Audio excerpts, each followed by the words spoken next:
Well, then I think it's a good time for us to kick off the meeting. Welcome again for the third episode of the dialogue series. I'm Atul Mudliar and I lead Climate Group's initiatives engaging with businesses in India. For those who are not fully aware of the Climate Group, we engage with companies through commitments and action and accountability measures, nudging companies to increase their share of renewable energy in the electricity consumption that they have. We also push them to improve their energy productivity. We push them to increase the share of EVs in their fleets. And we are also, while working with these companies very closely, also generating demand for net zero steel and net zero concrete as well.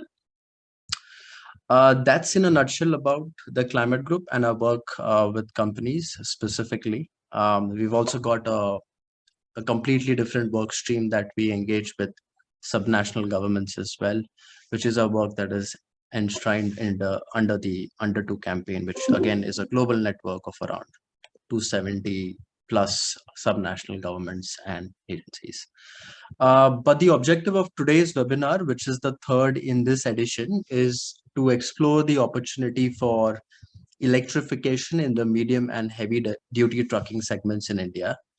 While we also know that trucks contribute to around 45% of the total on-road emissions when they are only 2% of the total vehicular fleet. Now, that's clearly a big proportion in terms of the emissions for on-road emissions. And that's why this space becomes important for us to investigate. As part of Climate Group's work, the moot questions for us so far have been a few. One is, what would it take for trucks to be cleaner in India when we know that electrification of heavy trucks, of medium and heavy transport, is one of the main or the biggest technological levers amongst others. The other moot questions for us have been, where would we witness the first offshoots of a transition happening in trucks, of a EV transition happening in trucks? What applications would we find some of these transitions happening, and under what business models, basically? How can companies support and aid this transition, this switchover that we are envisaging in the trucking space, which is again, stereotypically called as the hard to abate sectors, but again, a sector that needs to be addressed as well. What role would the OEMs, the auto OEMs, need to play to enable this transition happen, both big as well as small companies, of course, alongside with policy, but there's clearly a good and strong important role for OEMs as well. We will hear more about the OEMs in this episode today. The focus of the conversation is to get the perspective of auto OEMs and how this transition to electric vehicles can be enabled. And we've also got representatives from Ashok Leland on the panel to discuss this further. Last but not the least, from my side, and before I hand it over to my colleagues Nupur and Nidant, I also wanted to take a moment to congratulate JSW Steel, who's the founding member of a new campaign called as EV100 Plus, which was launched a couple of weeks back at Climate Week New York in September. I had the opportunity to be there and, of course, also witness the launch, which was great. JSW Steel is one amongst 4 other companies, including IKEA, AP Moller and Maersk, Unilever, and Geopost, who have committed to shift their entire trucking fleet to EVs within a certain time frame. More details about the EV100 Plus campaign can be seen on the website. So I would encourage you to go to the website and see what the commitment framework looks like. But it's a great start. Again, a difficult sector to tap into, but we've been able to get a few companies to go ahead and make those commitments. And like we've been able to get the success on the EV100 campaign, which targets vehicles less than 3.5 tons. Hopefully the EV100 Plus campaign will also kind of open up new opportunities and push companies to kind of start working on this transition. Our work on EV100 Plus in India is in partnership with pManifold Business Solutions. This is in support with Shakti Sustainable Energy Foundation, Women Business Coalition, and Climate Works Foundation. Again, a big thank you to all who have participated in the previous episodes. Like I've been saying, this is the third episode. So if you have missed